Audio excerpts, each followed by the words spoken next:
Yoni LeGrande, how are you doing today? Aloha, I'm doing awesome, David. Well, it's great to see you. We did see each other fairly recently. You paid a visit to New York City, and it was great to see you and Kelly Wall. Yeah, And but I don't think I'd seen you for. probably since graduation. Yeah. Yeah. We should disclose to our viewers that you and I know each other because we went to Punahou School together. Yep. We graduated in 1988.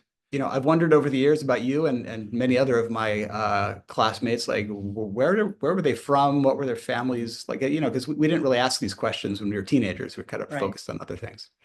But I would like to delve into the LeGrande family story and also the story of your mother's side. But why don't we start with the LeGrandes? First of all, I have to say, Yoni's a great name. I have not met a person named Yoni since I met you in the 80s Really? in Hawaii. Are there other Yonis out there?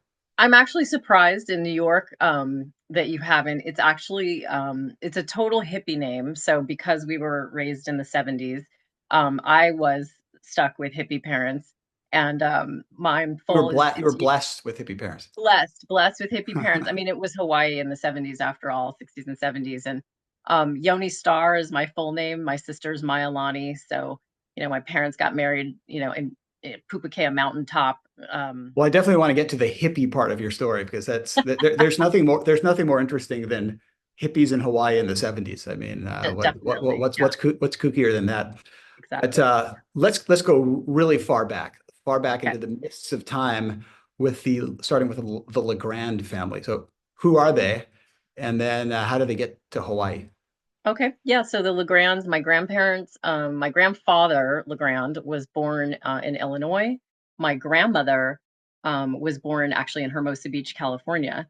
And they met when my grandfather was becoming a Navy cadet. And he looked very handsome in his white, Navy uniform. So she married him on the spot.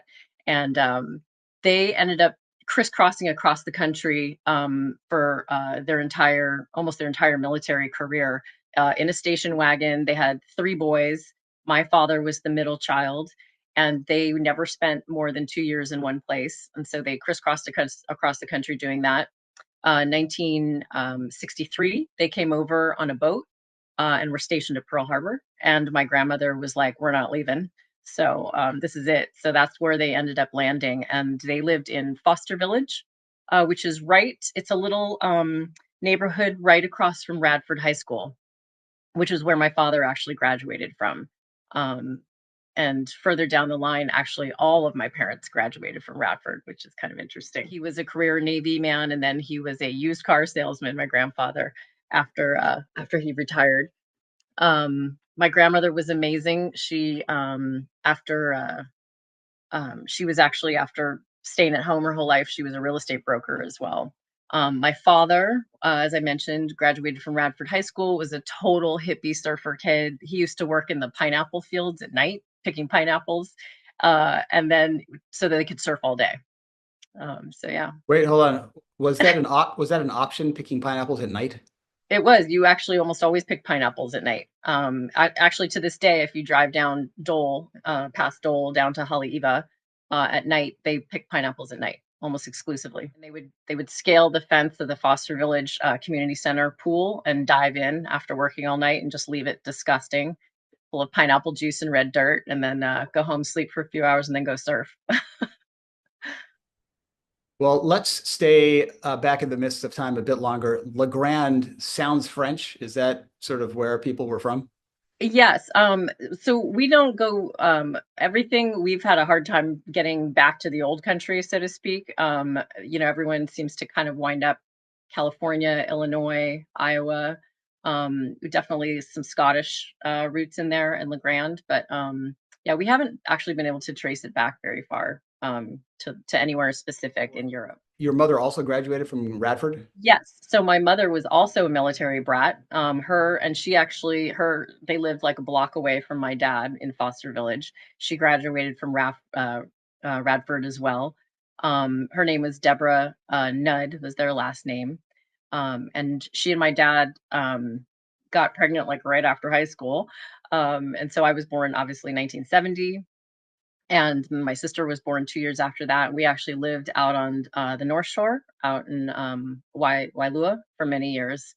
Um, and then they broke up because they were very young at the time. And my sister and I actually went to live with my dad's parents in Foster Village, Renita and Bill LeGrande.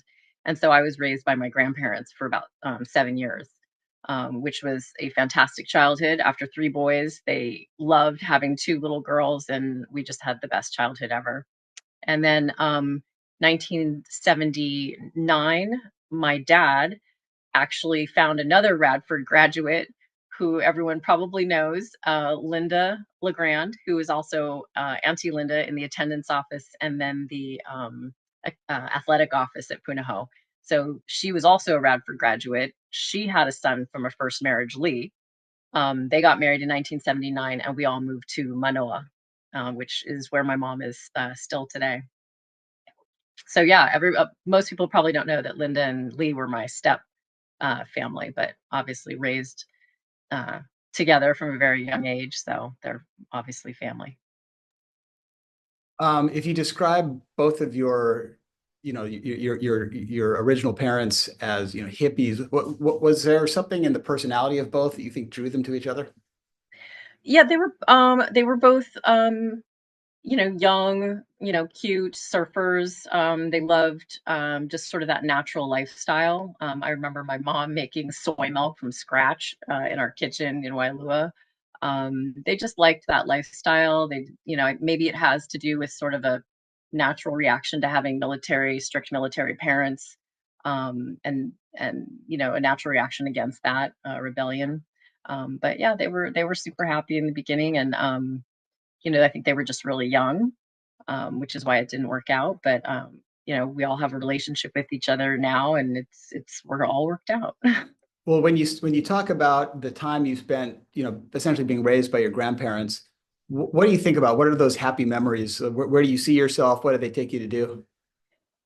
They were really into because they had more time than probably most parents did since they didn't really work. So we spent a lot of time like going around the island, and we would do drives around the island. We had a really nice little community of people in Foster Village. There were always a lot of kids my age.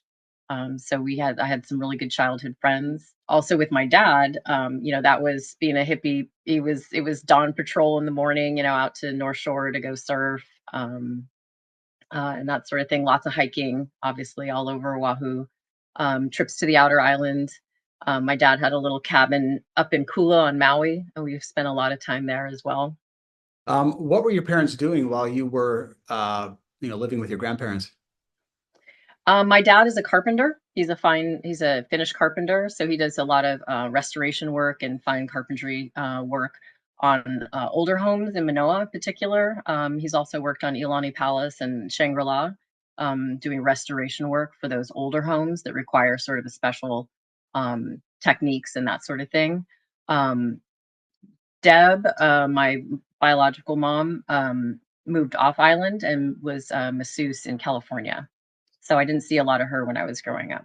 Well, if I ran into or someone ran into your dad in 1975, what would he look like? What was he doing? Where was he going?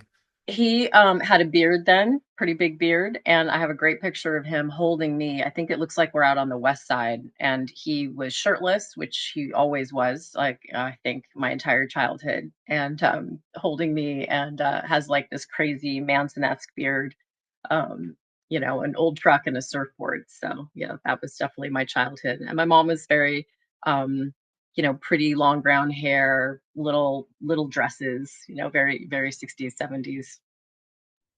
Were you guys all religious? We were not a very religious family. Just being outside was sort of our church, basically, like just being out in the water, being out in the mountains, like that was definitely sort of our gig. We also we're a close family, and we also are sort of insular. We're all, I think, probably lean toward the introvert side. So we like the company of each other. And so we didn't have like tons of friends and stuff. So most of our time was spent together within our family. So you moved to Manoa when you were, I guess, nine-ish, 10-ish. Hmm. Talk about the Manoa years. What do you remember? I mean, it's a beautiful lush valley, very near Punahou. Right. What do you remember about those years? Yeah, we went to Noelani School, which is an elementary school kind of in the back of Manoa. So we used to walk from home to there. I remember the Japanese school there, which was really cool. And Noelani is actually, I've probably heard this in other interviews where I met Gabriel Hammonds, Emilani Crow, and Errol Carroll, who are still friends to this day.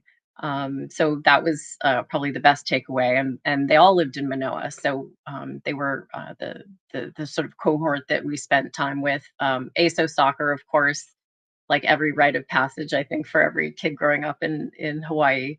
As you were getting older and you were mixing it up with many other families, did you change your view on what your family was like? Did you feel like, oh, that it was unusual that you had spent so much time with your grandparents, and did that make you feel any particular way? Um, no, I think just because my I had such a great upbringing, like that, I have no bad memories of that part of my life, and never felt like, oh, wished that my mom had been around or something a little more. Like I just didn't really feel that, and I was very loved, and my sister and I are very close, and then the little family that we were creating with Linda and Lee was really important to me too. So, and my grandparents were still close by. They were relatively young as well, and so I think I just felt I had a very nice kind of insular life.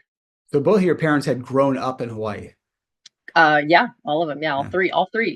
All three of your parents, your two Yep. biological, and then Hmm. yeah.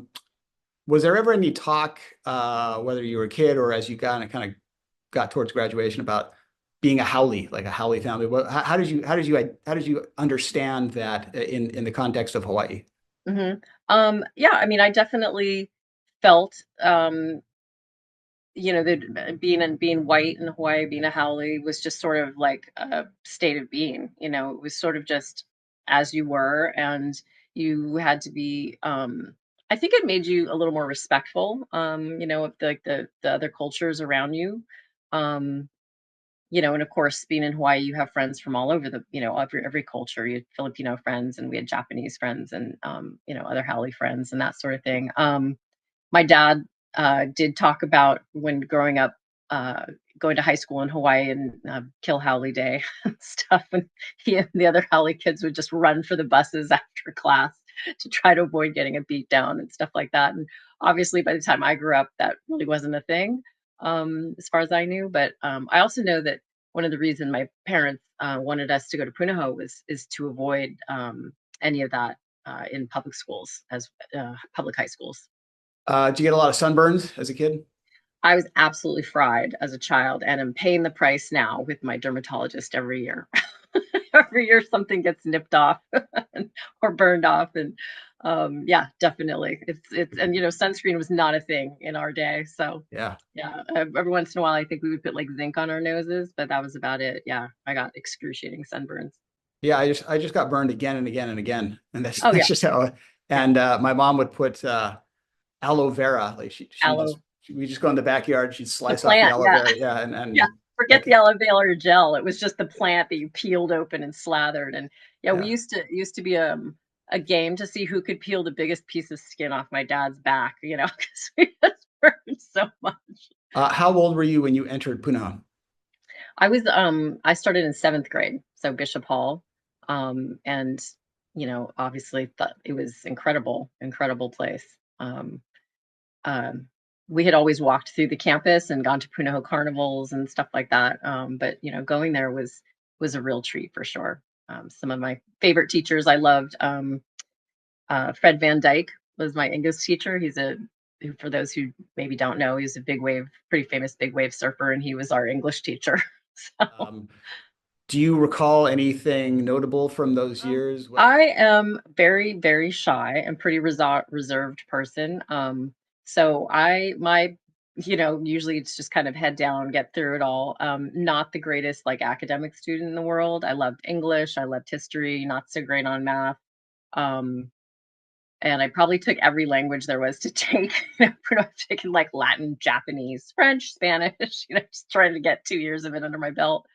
So Um, once you got to the academy, how do you think you fit in? I mean, you had, of course, this core of friends, and that was very important to you, and it remains very mhm. important to you. But what do you think your persona was on campus? What did people, you know, think of you, and how do you think they perceived you? That's a great question. I don't, I'm not really sure. I didn't really, I mean, it's a big class, like, truth be told, it's a pretty big class. So I think it's pretty easy to just kind of maintain some degree of anonymity. There were definitely like, popular crowds of, people who, and like the athletes, obviously got a lot more attention, which was fine with me. I thought that everyone was really nice. I thought that it was a really great group of people that was actually really engaged and friendly and smart. And I was just very impressed with, I don't think the maturity level that everyone had at Punahou. They all seemed to kind of, and it's a little bit of fake it till you make it, but everyone seemed like they were, had a sense of where they were going and who they were.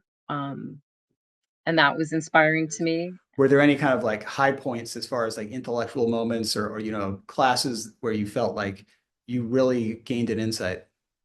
Yeah, I became an English literature major in college, so the English classes were incredible. The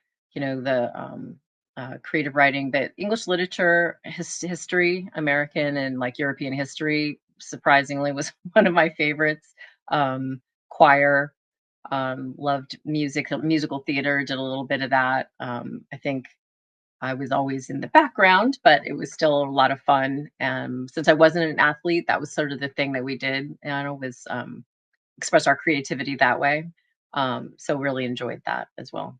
And then also worked tuition scholarship. We were on a tuition scholarship, all of our siblings. So worked all over the place. I think I worked in the library, in the bookstore. Punahou has all kinds of families, including some wealthy families.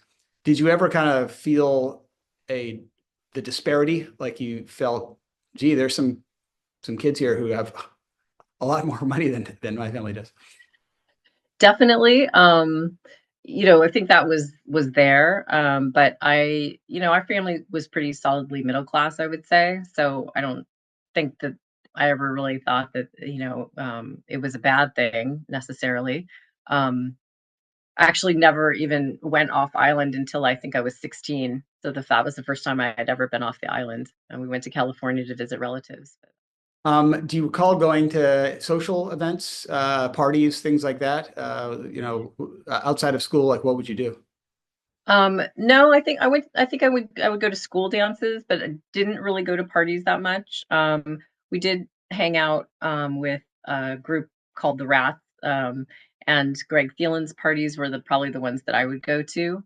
Um, um, Again, pretty reserved, so didn't do a lot of like drinking and that sort of thing, but it was just a fun kind of hang out with a group of people that I enjoyed and was close with. So no, I didn't do a lot of partying in high school.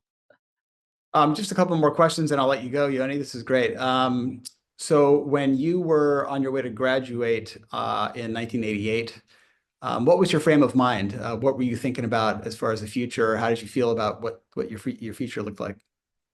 hmm Actually, I didn't apply to many colleges. I Right after high school, I went to Japan, where I had been going for a couple summers to work, and then I got kind of disillusioned with that, and so I was like, okay, I got to go to school. Like, what am I doing here? Doing nothing.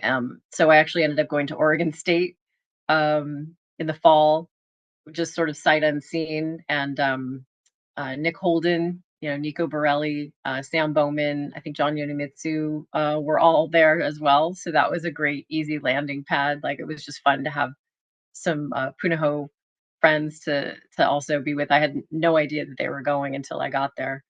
But that was really fun. And then Oregon proved to be too cold and gray for most Hawaiians. And so like a lot of other people, I ended up going back and finishing at University of Hawaii.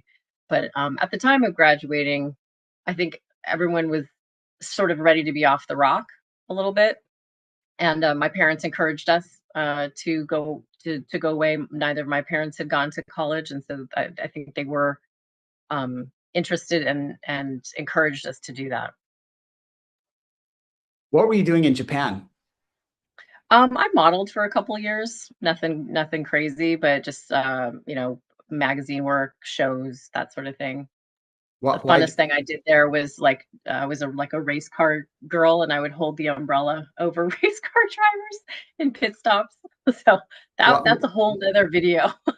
Why Japan? How did you get recruited to go to Um, Japan? Japan was just easy because growing up in Hawaii, the culture was very, very familiar to me, and very culturally, it was really easy. It was a very safe place to be. Even back then, it was really easy to get around the city with the subways, and um, you would go with an agency, and they would kind of set you up with an apartment and stuff. So it was just a great place to be, and I mean, culturally, it's incredible and beautiful. So I just had a lot of fun being there, and didn't really want to go anywhere else. It was just a comfortable, fun place to go, make some money. It was a So great summer job. yeah, yeah. I think some people scoop ice cream Exactly. or chop. My poor sister was waiting tables, and I was like, I'm So, just gonna go. some people chop the So, heads off of fish in Alaska for their summer trip. exactly, But I mean, exactly. It didn't suck. was there a were there like agencies that recruited, white women to be models in Japan? Like what role did you play? Was it because you looked, exotic or different, or what do you think? I think so. I think back then, and I think things have changed a little bit for the better, honestly, where people are embracing their own cultural, identity and versions of beauty. And I think back then, in the 80s, 90s, um, being a blonde Halle girl in Japan was exotic. And you could go all day without seeing other foreigners, even in Tokyo, and definitely outside of the city. So yeah, I think that was sort of the idea, was that you stood out a little bit in a magazine or on a runway show with Japanese designers. So you were a teenager, I guess 16, going around the city by yourself? You're going around Tokyo by yourself?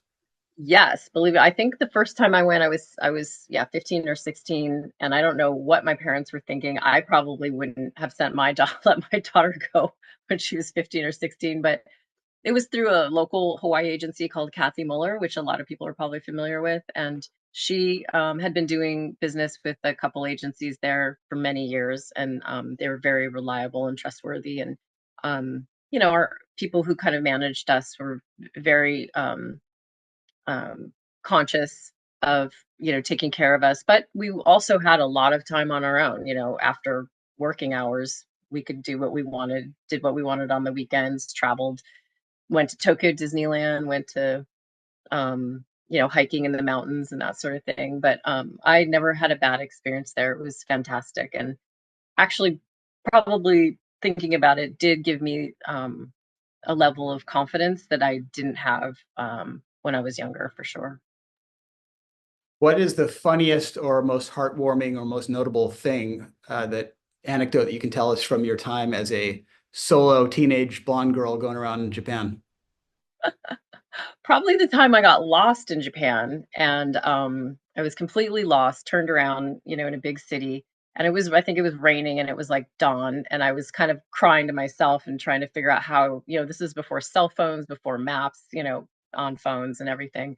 And this woman came, and she asked where I was going, and she walked me probably 2 miles out of her way to walk me all the way to a station that I recognized. And then she gave me her umbrella, and she didn't speak any English. She just, like, heard where I needed to go, walked me, gave me her umbrella, and then turned around and probably walked, the 2 miles back to where she was, and then kept going to wherever she meant to go. I mean, and that happened probably more than once. People would give us umbrellas if it was raining, and just, were very kind. I have nothing bad to say about my time in Japan. When modeling can sometimes be a little bit exploitive, and I never felt that working there. It was great. And you had taken Japanese at Punahou, right? Were you able to talk to I people? did.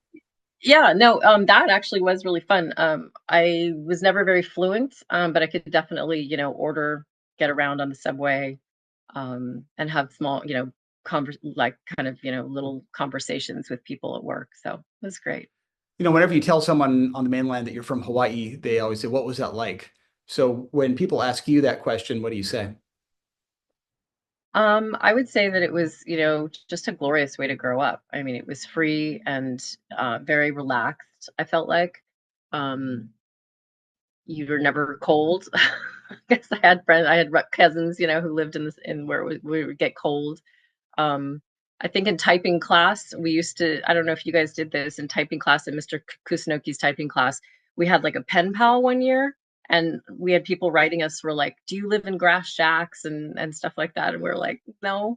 Um, but to that end, it was pretty idyllic in terms of the weather and just I think the cultural diversity was pretty impressive as a child, like just being able to absorb that.